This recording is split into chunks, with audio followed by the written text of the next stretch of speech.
Marina Raskova stared at the rejection letter in her trembling hands. The year was 1932, and every aviation academy in Moscow had turned her down for the same reason. Women belong on the ground, not in the sky, the officials told her repeatedly.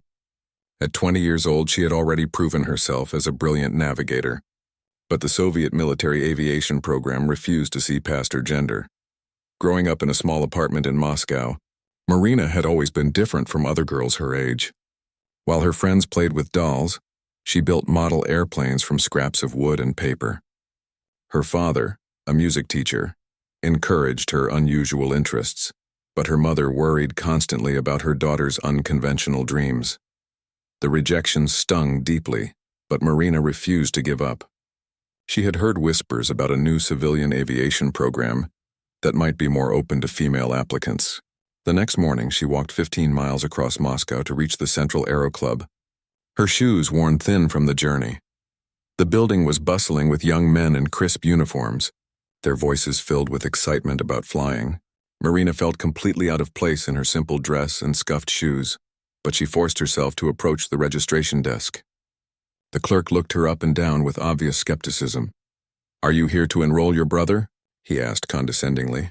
"No," Marina replied firmly. "I'm here to enroll myself." The man laughed so loudly that several nearby cadets turned to stare.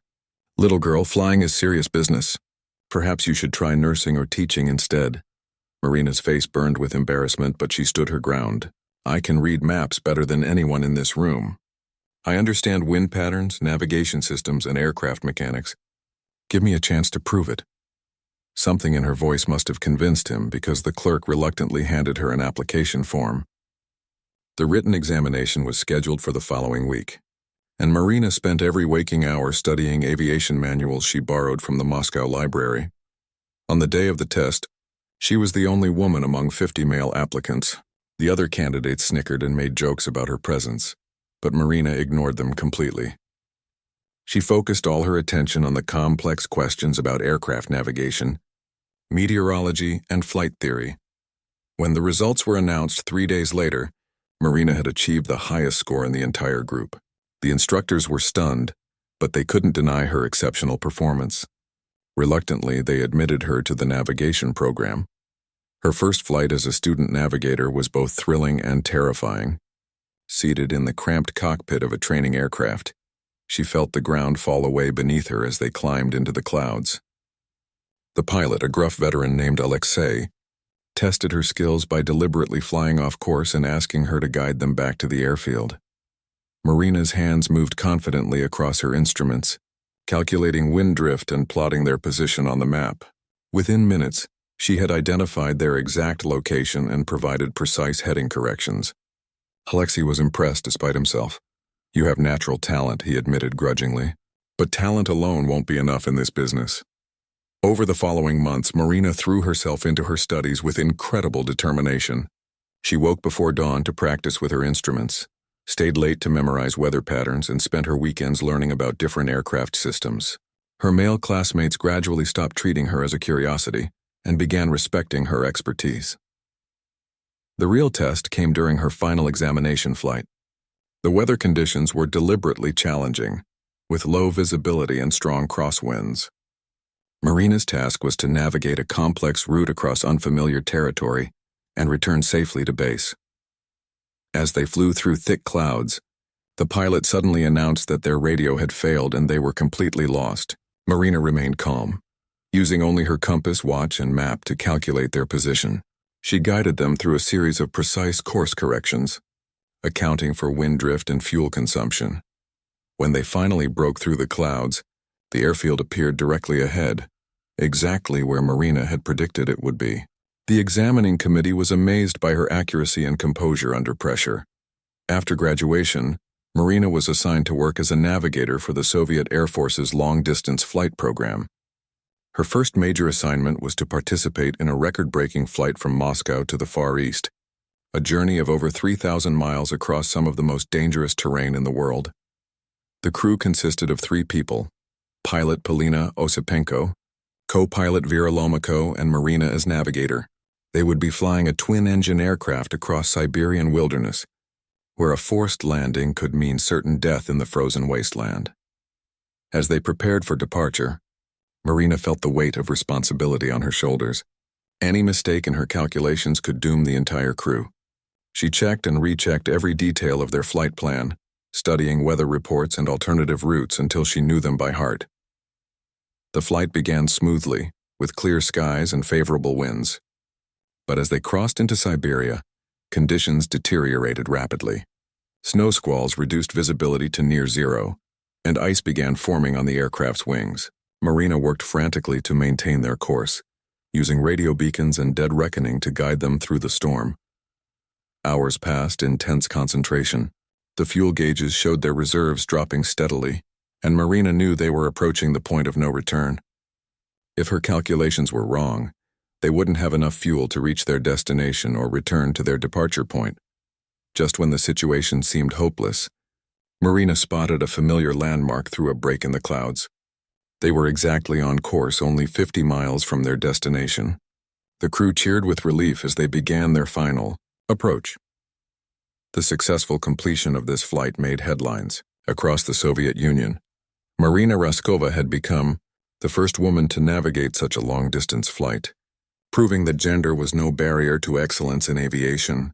But this was only the beginning of her remarkable journey. As news of her achievement spread, Marina received a personal letter of congratulation from the highest levels of government. The same officials who had once dismissed her dreams were now praising her contributions to Soviet aviation. She had earned respect through skill and determination, not special treatment. Looking back on those early struggles, Marina realized that every rejection and obstacle had only made her stronger. The girl who had been told she belonged on the ground was now soaring higher than anyone had thought possible. But she knew this was just the first chapter of her story. Marina's reputation as a brilliant navigator continued to grow throughout the late 1930s. She participated in several more record-breaking flights, each one pushing the boundaries of what was considered possible for aviation technology of that era. Her precise calculations and calm demeanor under pressure made her one of the most sought-after navigators in the Soviet Union. But world events were taking a darker turn. Nazi Germany was expanding its territory across Europe, and tensions were rising between major powers. The Soviet military began preparing for the possibility of war, and aviation would play a crucial role in any future conflict. Marina found herself caught between two worlds. As a civilian aviator, she had achieved everything she had dreamed of as a young girl. But as a patriotic Soviet citizen, she felt compelled to serve her country if war came. The problem was that military aviation remained almost entirely closed to women. In 1938, Marina received an unexpected summons to the Kremlin. She walked through the imposing corridors with nervous excitement, wondering why she had been called to such an important meeting. When she was ushered into a small office, she found herself face to face with some of the most powerful officials in the Soviet government. "Comrade Raskova," the senior official began, "we have been following your career with great interest. Your achievements in civilian aviation are remarkable, but we believe your talents could serve a greater purpose." Marina listened intently as they outlined their proposal. The military was considering the creation of experimental female aviation units, but they needed someone with proven expertise to help develop the program. Would she be willing to take on this challenging assignment? The offer was both exciting and daunting. Marina would have the opportunity to break new ground in military aviation, but she would also face enormous skepticism from male officers who doubted women's abilities in combat situations. After careful consideration, she accepted the challenge. Her first task was to recruit and train a group of female pilots and navigators who could demonstrate that women were capable of military aviation duties. Marina traveled across the Soviet Union, visiting flying clubs and aviation schools to identify promising candidates. The women she found came from diverse backgrounds. Some were experienced civilian pilots, while others were recent graduates with minimal flight time. What they all shared was determination and a burning desire to serve their country in its hour of need. Training began at a remote airfield outside Moscow. The conditions were deliberately harsh, designed to weed out anyone who lacked the physical and mental toughness required for combat flying. The women lived in basic barracks, woke before dawn for physical training, and spent long hours studying aircraft systems and combat tactics. Marina pushed herself and her trainees relentlessly. She knew that any sign of weakness or incompetence would be used as evidence that women didn't belong in military aviation. Every flight had to be perfect, every maneuver executed with precision. The male instructors assigned to the program were initially skeptical and sometimes openly hostile. They gave the women the most difficult assignments, hoping to prove their unsuitability for military service. But Marina's group consistently exceeded expectations, demonstrating skill levels that matched or surpassed those of male pilots. One particularly challenging exercise involved night navigation flights over unfamiliar terrain. The pilots had to locate and identify specific targets using only basic instruments and visual landmarks. Marina's navigators performed flawlessly, guiding their aircraft to within meters of their objectives. Word of the women's impressive performance gradually spread throughout the military hierarchy. Senior officers who had initially opposed the program began to take notice of their capabilities. But Marina knew that theoretical exercises were very different from actual combat conditions. The test came sooner than expected. In June 1941, Nazi Germany launched a massive invasion of the Soviet Union. Within hours, German aircraft were destroying Soviet airfields and decimating the Air Force. The country desperately needed every available pilot and aircraft to defend against the onslaught. Marina watched in horror as reports poured in from the front lines. Entire Air Force units had been wiped out in the opening hours of the attack. Experienced pilots were being shot down faster than they could be replaced. The situation was becoming desperate. She immediately requested a meeting with military commanders to propose deploying her trained female aviators in combat roles. The response was mixed. Some officers were willing to try anything to stop the German advance, while others remained convinced that women couldn't handle the stress of aerial combat. The debate raged for weeks while German forces continued their relentless advance toward Moscow. Marina argued passionately that her pilots were ready for combat duty, but bureaucratic obstacles and traditional attitudes kept preventing their deployment. Finally, a breakthrough came from an unexpected source. Joseph Stalin himself had heard about the female aviation program and was curious about its potential. He summoned Marina for a personal meeting to discuss the capabilities of her pilots. The meeting took place in Stalin's private office late one evening. Marina had prepared extensively, bringing detailed reports on her pilots' training records and performance evaluations. She knew this might be her only chance to convince the Soviet leader to authorize female combat units. Stalin listened quietly as Marina presented her case. She emphasized the desperate need for experienced pilots and the proven abilities of her trainees. When she finished, the room fell silent for what seemed like an eternity. "How many pilots do you have ready for immediate deployment?" Stalin finally asked. "Over 400 trained aviators across 3 specialized units," Marina replied confidently. "And you believe they can fight as effectively as men?" "I believe they can fight more effectively than men in certain situations," Marina answered boldly. "They're more precise, more disciplined, and they have nothing to prove except their loyalty to the motherland." Stalin considered this for a long moment, then made a decision that would change the course of aviation history. He authorized the immediate formation of 3 all-female Air Force regiments: fighters, bombers, and night bombers. Marina felt a surge of pride and terror. She had achieved her goal of getting women into combat aviation, but now she had to ensure they succeeded. The eyes of the entire military establishment would be watching their every move, waiting for any sign of failure. The new regiments were designated as the 586th Fighter Aviation Regiment, the 587th Bomber Aviation Regiment, and the 588th Night Bomber Aviation Regiment. Marina was appointed as deputy commander of the entire program, making her one of the highest-ranking women in the Soviet military.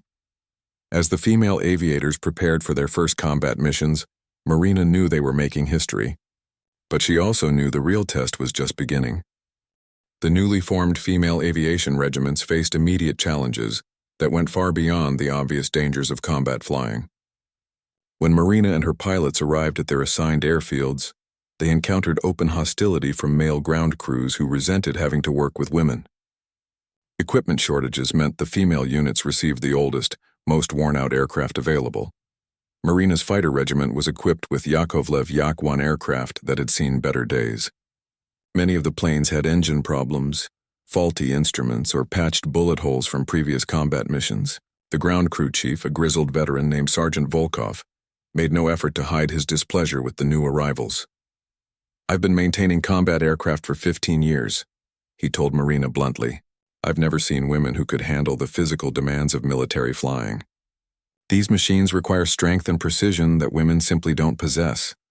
Rather than argue with him, Marina decided to let actions speak louder than words. She gathered her pilots for a demonstration flight that would showcase their abilities.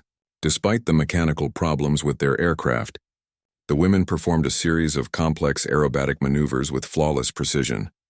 The display was impressive enough to earn grudging respect from some of the ground crew, but Marina knew they needed to prove themselves in actual combat before gaining full acceptance.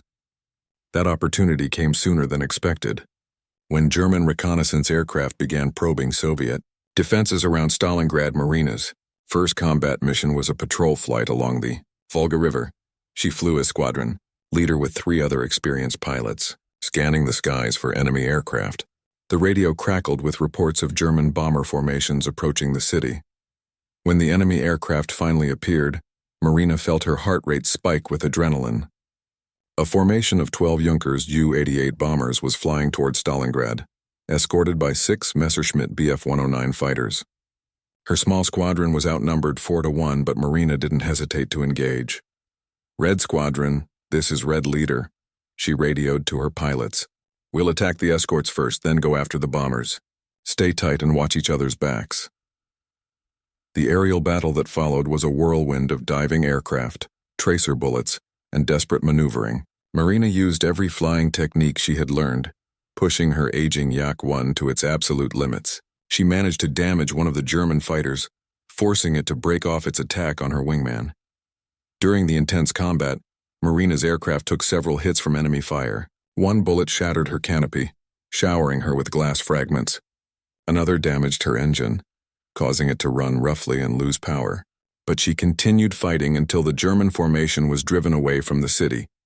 When she finally landed back at base, her aircraft was riddled with bullet holes and leaking fuel. Sergeant Volkov examined the damage with new respect in his eyes. Any pilot who could bring home such a badly damaged aircraft had earned his admiration. "Good flying today, Major?" he said quietly, using her military rank for the first time. "We'll have your ship ready for the next mission." News of the female pilot's successful combat debut spread quickly through military channels. Senior commanders who had been skeptical about women in combat began to take notice of their performance. More importantly, the male pilots at the airfield started treating the women as equals rather than curiosities. But Marina knew that one successful mission didn't prove anything. They needed to demonstrate consistent performance over many combat flights. The opportunity to do so came during the massive German offensive aimed at capturing Stalingrad. The battle for Stalingrad became one of the most brutal conflicts in human history. German and Soviet forces fought street by street for control of the city, while overhead, aircraft from both sides engaged in desperate aerial battles. Marina's regiment found itself flying multiple missions every day, intercepting German bombers and protecting Soviet ground forces. The physical and emotional toll was enormous. Pilots were expected to fly up to 6 combat missions per day, often in damaged aircraft with minimal maintenance. Many of Marina's closest friends and fellow pilots were shot down and killed. The stress of constant combat began to wear on everyone's nerves. Marina struggled with the responsibility of sending young women into deadly combat situations. Every mission briefing could be the last time she saw some of her pilots alive. But she also knew that their contributions were making a real difference in the battle for Stalingrad. One particularly memorable mission involved escorting a formation of Soviet ground attack aircraft targeting German positions in the city. Marina's squadron was tasked with protecting the slower, more vulnerable attack planes from enemy fighters. As they approached the target area, Marina spotted a large formation of German aircraft climbing to intercept them. She counted at least 20 enemy fighters, far outnumbering her escort force, but turning back would leave the attack aircraft defenseless against the German interceptors. "All Red Squadron aircraft, this is Red Leader," Marina transmitted. "We're going to buy time for the attack planes to complete their mission. Stay aggressive and keep the Germans busy. What followed was one of the most chaotic aerial battles Marina had ever experienced. Aircraft dove and climbed in all directions as pilots fought desperately for advantage. Marina found herself in a series of individual dogfights, each one requiring split-second timing and perfect aircraft control. During one engagement, she maneuvered behind a German Messerschmitt and opened fire with her cannon. The enemy fighter exploded in a ball of flames, but Marina had no time to celebrate. Another German pilot was already lining up for an attack on her aircraft. The battle raged for over 30 minutes before the German fighters finally withdrew. Marina's squadron had succeeded in protecting the attack aircraft, but the cost was high. 2 of her pilots had been shot down, and several others had been wounded by enemy fire. As Marina flew back to base with her damaged and depleted squadron, she reflected on the changing nature of warfare. The early days of aerial combat had seemed almost romantic, with individual pilots engaging in chivalrous single combat. But the reality of modern war was far more brutal and impersonal. The female aviation regiments had proven their combat effectiveness, but Marina knew that bigger challenges lay ahead. Intelligence reports suggested that the Germans were planning a massive offensive that would involve the largest aerial battle in history. Her pilots would need to be ready for anything. Back at the airfield, Marina gathered her surviving pilots for a debriefing session.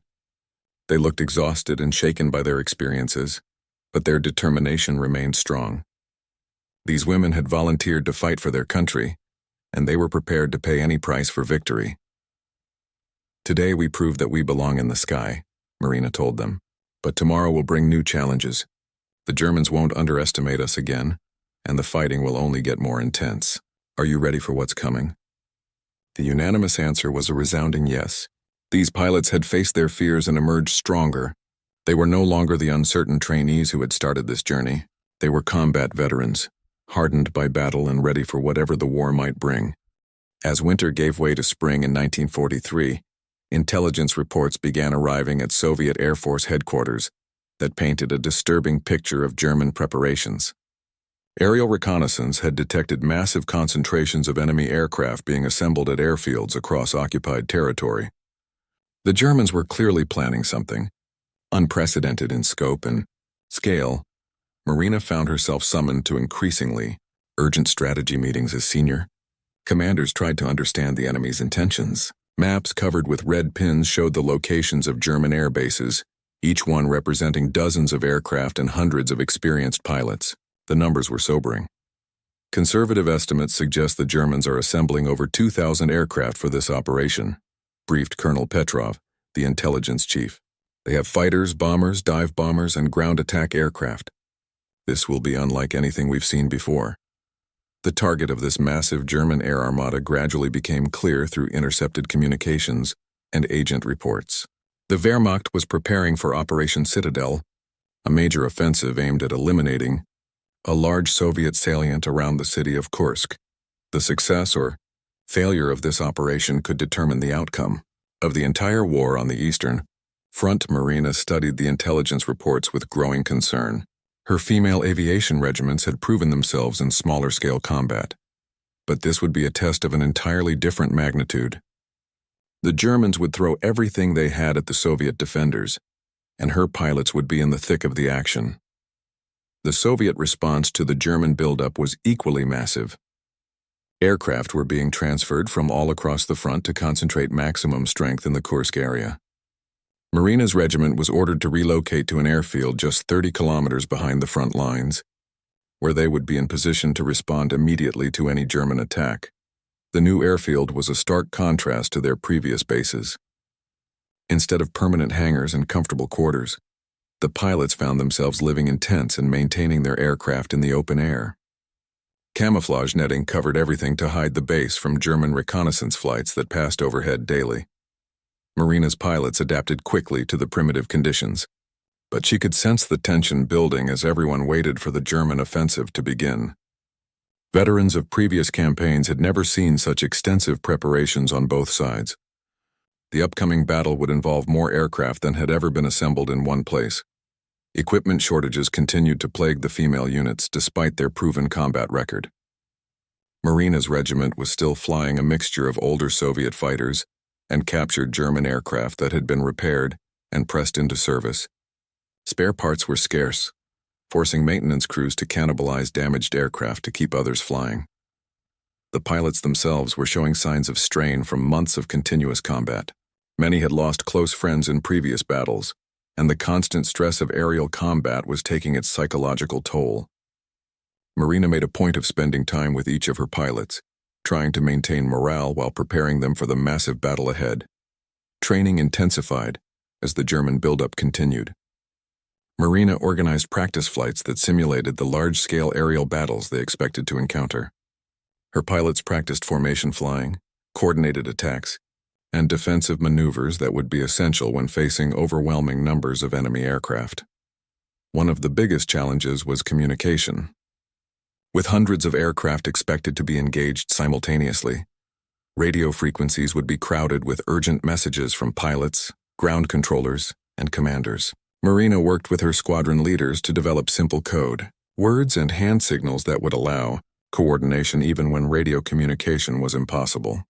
The waiting finally ended on July 5, 1943, when German artillery began the massive bombardment that marked the beginning of Operation Citadel. The ground shook continuously as thousands of shells fell on Soviet positions. Through the smoke and dust, the roar of aircraft engines could be heard as German air formations began their attack runs. Marina was in the cockpit of her Yak-3 fighter when the scramble order came through. All aircraft, this is control. Large enemy formation approaching Sector 7. Get airborne immediately. The scene at the airfield was controlled chaos as dozens of pilots ran to their aircraft. Mechanics who had been working through the night to prepare for this moment began engine start procedures, while pilots strapped themselves into cramped cockpits. Within minutes, the first Soviet fighters were climbing toward the German formations. Marina led her squadron into a sky filled with aircraft. Everywhere she looked, fighters, bombers, and ground attack planes were maneuvering for position. Contrails from high-flying aircraft created white streaks across the blue sky, while lower formations left trails of smoke from damaged engines. The radio was alive with urgent communications as pilots called out enemy positions and requested assistance. Bandits at 2 o'clock high. I'm being chased by two 109s. Formation of Stukas diving on our tanks. The voices were tense but professional as pilots focused on their deadly work. Marina spotted a formation of German Junkers Ju-87 Stuka dive bombers approaching the Soviet front lines. These aircraft posed a serious threat to the defending ground forces, and stopping them became her immediate priority. She led her squadron in a high-speed dive toward the enemy formation. The German escorts reacted quickly, turning to engage Marina's fighters. What followed was a massive dogfight involving over 100 aircraft from both sides. Individual combats merged into a swirling melee as pilots fought desperately for advantage. Marina found herself locked in combat with an experienced German pilot flying a Messerschmitt PF-109. The enemy fighter was faster and more heavily armed than her Soviet aircraft, but Marina used superior maneuverability to stay alive. The two aircraft twisted and turned through the sky, each pilot looking for a split-second opportunity to deliver a killing shot. The battle continued for what felt like hours but was actually less than 30 minutes. Aircraft fell burning from the sky as pilots on both sides paid the ultimate price for their countries. Marina managed to damage the German fighter she was dueling, forcing it to withdraw with smoke trailing from its engine.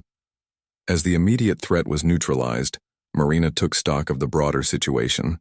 The sky was still filled with aircraft, but the massive formation that had seemed so overwhelming was now broken up into smaller groups. Soviet fighters had succeeded in disrupting the German attack, but at considerable cost. When Marina finally returned to base, she was shocked by what she found. The airfield had been bombed during the aerial battle, leaving several hangars in ruins and creating huge craters in the runway. Ground crews were already working to repair the damage, but many aircraft would be grounded until the runway could be made operational again. The casualty reports from the day's fighting were sobering. Marina's regiment had lost 6 pilots killed and 4 wounded out of 32 who had taken off that morning. Other units had suffered similar losses, and it was clear that this level of attrition could not be sustained for long. But the intelligence reports that arrived that evening brought encouraging news. The massive German air offensive had been blunted by fierce Soviet resistance. While the fighting was far from over, The enemy had failed to achieve the air superiority they needed for Operation Citadel to succeed. Marina gathered her surviving pilots for an evening briefing. They looked exhausted and shaken by the day's experiences, but their eyes still held the determination that had brought them this far. Tomorrow would bring more fighting, and they needed to be ready. The second day of the Battle of Kursk brought even more intensive aerial combat, as both sides committed their remaining reserves to the fight. Marina woke before dawn to the sound of artillery bombardments and aircraft engines. The rumble of combat had become so constant that silence would have seemed strange. During the night, intelligence officers had pieced together a clearer picture of the German air offensive. The enemy had committed over 1,800 aircraft to Operation Citadel, making it the largest concentration of air power in history. The Luftwaffe was throwing everything it had at the Soviet defenses in a desperate attempt to achieve a breakthrough. Marina's regiment had been reinforced overnight with replacement aircraft and pilots, transferred from other fronts. The new arrivals looked nervous and uncertain, having heard stories about the intensity of the fighting at Kursk. Marina made a point of personally briefing each new pilot about what to expect in the massive aerial battles. "Stay close to your wingman," she emphasized. "Don't try to be a hero by chasing individual targets. The Germans are using coordinated tactics, and isolated aircraft don't survive long in this environment. Your job is to protect each other and disrupt enemy formations." The morning mission briefing revealed the scope of the day's planned operations. Soviet intelligence had identified a massive German air armada forming up over occupied territory. Reconnaissance flights reported formations so large that they stretched across the entire horizon. The enemy was preparing for an all-out assault that could determine the outcome of the battle. Marina found herself appointed as overall air coordinator for the Soviet response. It was a role she had never expected when she first walked into that Moscow aviation club years earlier. Now she would be responsible for directing over 400 Soviet aircraft in what would become the largest aerial battle in history. The weight of responsibility was enormous. Thousands of lives, both in the air and on the ground, would depend on her tactical decisions. One mistake could allow the German air armada to break through and devastate the Soviet ground forces defending Kursk. As the Soviet formations took off and climbed toward their assigned altitudes, Marina could see the German aircraft approaching from the west. The enemy formations appeared as dark clouds on the horizon, growing larger and more menacing as they drew closer. She had never seen so many aircraft in the sky at one time. "All Soviet aircraft, this is Red Leader," Marina transmitted on the primary command frequency. "Enemy formations are approaching from the west in 3 waves. Fighter groups will engage the escorts while attack aircraft focus on the bombers. Maintain formation discipline and watch your fuel consumption." The first contact occurred at 20,000 feet, as Soviet fighters engaged German escorts protecting a massive formation of bombers. Marina watched from her command position as dozens of aircraft began maneuvering for advantage. Contrails marked the paths of climbing and diving fighters, while anti-aircraft fire from the ground added to the chaos. The scale of the battle was unlike anything Marina had experienced. Individual aircraft became lost in the massive formations swirling across the sky. Radio communications were almost impossible, as hundreds of pilots tried to coordinate their actions on overcrowded frequencies. The battle quickly evolved into a series of smaller engagements as formations broke up. Under combat pressure, Marina led her immediate squadron toward a group of German Stukas that had broken through the fighter screen and were diving toward Soviet tank positions. These slow, vulnerable aircraft could inflict devastating damage on ground forces if they completed their attack runs. The German dive bombers were already beginning their attack dives when Marina's fighters arrived. She had to time her intercept perfectly to catch the Stukas, while they were committed to their bombing runs and unable to maneuver defensively. It was a dangerous approach that required flying directly through the German defensive fire. "Red Squadron, follow me down," Marina commanded as she rolled her aircraft into a steep dive. "We'll take them from behind while they're focused on their targets." The intercept worked perfectly. Marina's fighters caught the German formation completely by surprise, shooting down 3 Stukas before the enemy pilots realized they were under attack. The surviving German aircraft aborted their bombing runs and fled toward their own lines. Mission incomplete. But victory in one small engagement meant little in the context of the massive battle raging across the entire front. Marina climbed back to altitude and surveyed the broader situation. Aircraft were engaged in individual combat across a front stretching for over 50 miles. Some Soviet formations were holding their own, while others were being overwhelmed by superior numbers. The most critical situation was developing over the main German armored thrust, where enemy ground attack aircraft were systematically destroying Soviet defensive positions. Marina made the difficult decision to commit her reserve fighters to that sector, knowing it would leave other areas vulnerable to German attack. All available aircraft, converge on Sector 5 immediately, she radioed. The enemy is breaking through our defenses there. This is our highest priority target. The flight to Sector 5 took Marina's formation directly through the heart of the aerial battle. Everywhere she looked, aircraft were engaged in desperate combat. A German Messerschmitt dove past her cockpit, pursued by 2 Soviet Yaks. Below, a burning bomber was spiraling toward the ground while its crew bailed out. When she reached the threatened sector, Marina found the situation even worse than intelligence reports had indicated. Dozens of German ground attack aircraft were systematically destroying Soviet tanks and artillery positions, while their fighter escorts kept Soviet defenders at bay.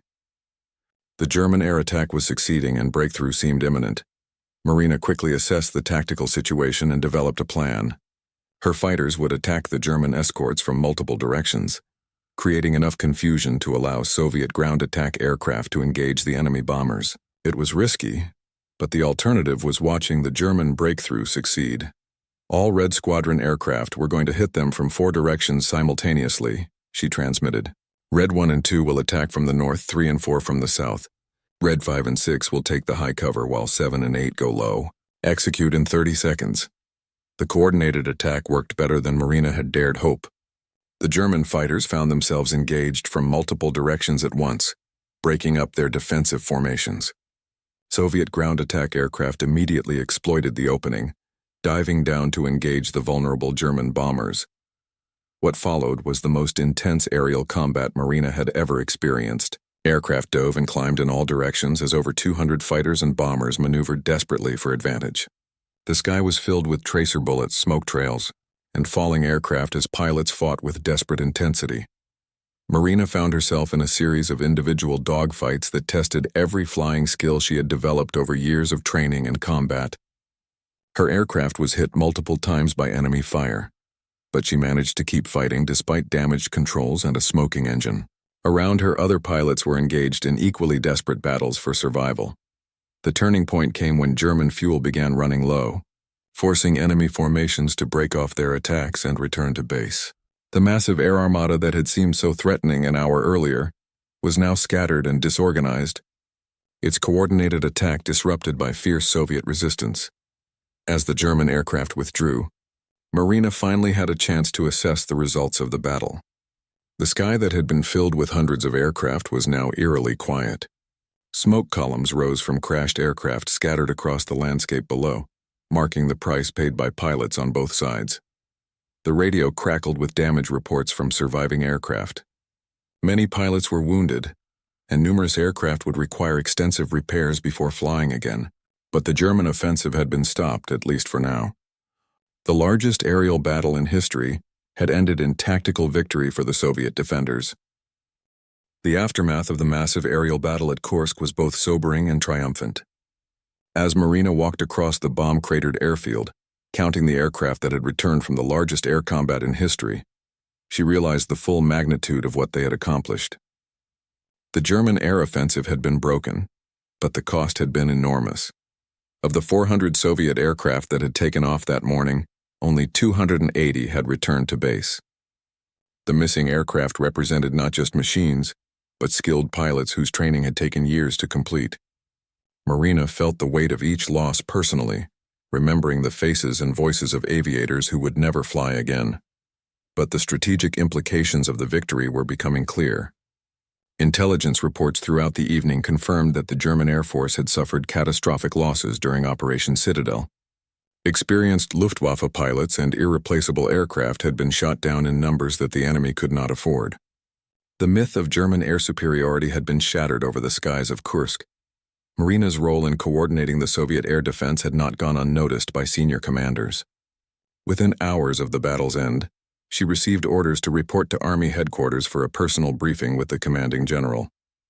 As she flew her damaged fighter to the rear airfield, she reflected on the remarkable journey that had brought her to this moment. The girl who had been rejected from aviation schools because of her gender was now being summoned to brief the highest levels of military command about the largest aerial battle in history.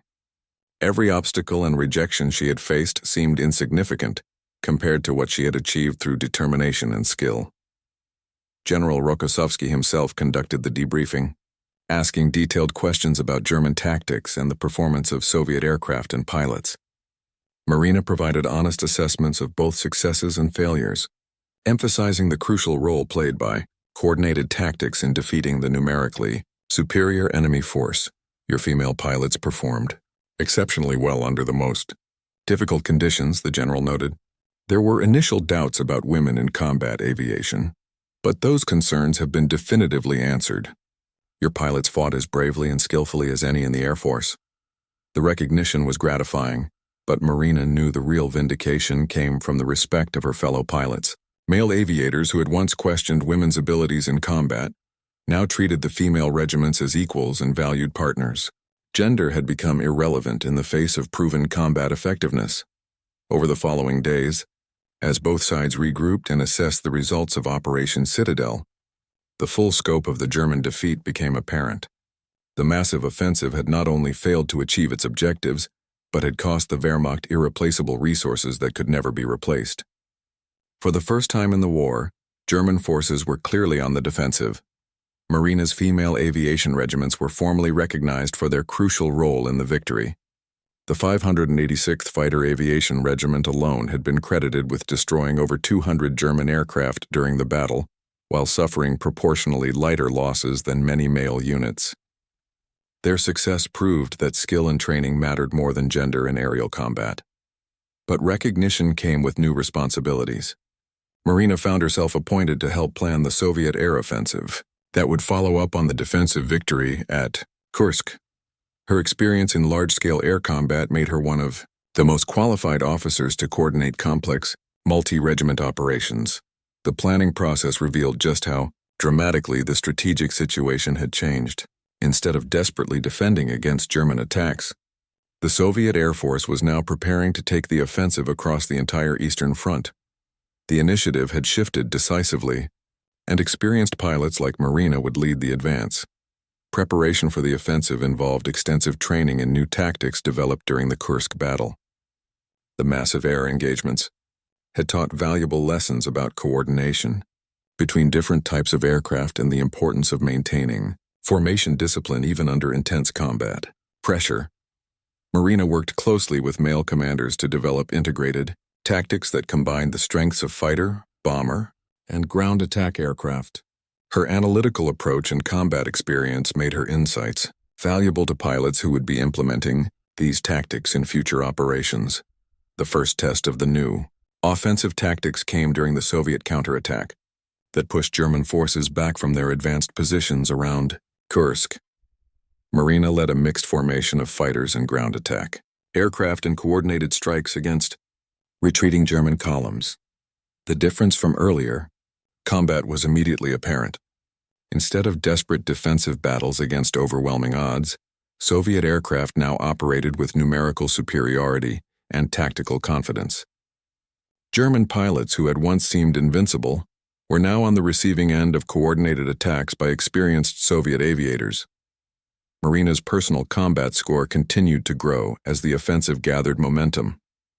She had become one of the most successful fighter pilots in the Soviet Air Force, with over 30 confirmed victories against German aircraft. But individual achievement seemed less important than the broader transformation of the air war. The female aviation regiments had evolved from experimental units into some of the most effective combat formations in the Soviet Air Force. Their success had opened opportunities for thousands of other women to serve in combat roles previously closed to them. Marina took particular pride in the junior pilots she had trained, many of whom were now squadron leaders themselves. As the war continued to turn in favor of the Soviet Union, Marina found herself reflecting on the remarkable changes that had occurred since she first walked into that Moscow aviation club. The barriers that had once seemed insurmountable had been overcome through persistence, skill, and the desperate needs of wartime. But perhaps the most significant change was in attitudes toward women's capabilities. Male pilots, mechanics, and commanders who had once doubted women's abilities in combat now accepted female aviators as natural parts of their units.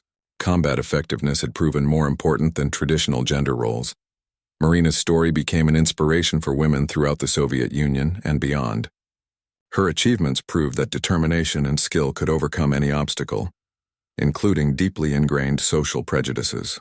The girl who had been grounded, because of her gender, had risen to command hundreds of aircraft in the largest aerial battle in history. The legacy of Marina Raskova and her female aviators extended far beyond their immediate military contributions. They had fundamentally changed perceptions about women's capabilities and opened doors that would remain open long after the war ended. Their courage under fire had earned respect that could never be taken away. Years later, when historians studied the Battle of Kursk and its role in determining the outcome of World War II, they would note the crucial contribution of the female aviation regiments. What had begun as an experimental program born of desperate necessity had become a decisive factor in one of the war's most important battles. Marina's transformation from rejected aviation student to combat commander symbolized the broader changes brought about by the war. Traditional barriers had fallen when survival was at stake, proving that human potential should never be limited by artificial restrictions.